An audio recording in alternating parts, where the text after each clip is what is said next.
Concerns are rising both within and outside the U.S. That follows President Donald Trump's move to sign new trade tariffs on Canada, China, and Mexico.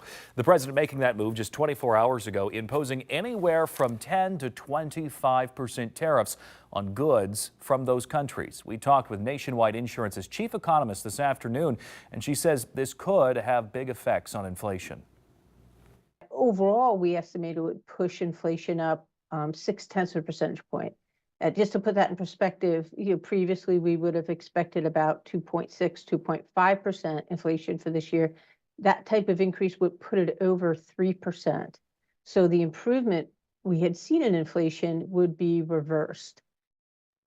And Canada responded just hours after Trump's announcement with retaliatory tariffs of its own, while Mexico said it was planning to issue tariffs on the U.S. as well. Now concerns are heightened that this could begin an all-out trade war.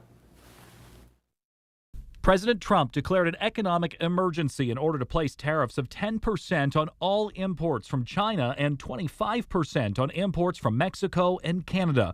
The tariffs are set to go into effect Tuesday, and the president's actions involving the largest U.S. trade partners drew swift condemnation from Democratic leaders. I think we might want to call this the Donald Trump Super Bowl tax, with the big game coming next week.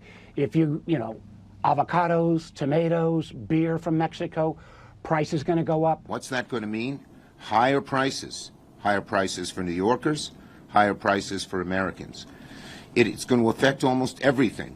Tariffs don't cause inflation, they cause success. There could be some temporary short-term disruption, and people will understand that. On social media, President Trump wrote that the tariffs were necessary to, quote, protect Americans, to pressure the three nations to do more to curb the manufacture and export of illicit fentanyl. He also wants Canada and Mexico to reduce illegal immigration into the country. Absolutely. Fentanyl through Canada, human trafficking through Canada, also with China in that mix for fentanyl as well. Canadian Prime Minister Justin Trudeau pushed back. Our border is already safe and secure, but there's always more work to do.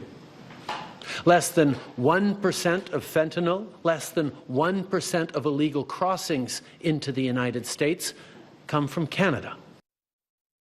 And Trudeau said Canada would slap 25% tariffs on up to $155 billion on goods, and that includes alcohol and fruit.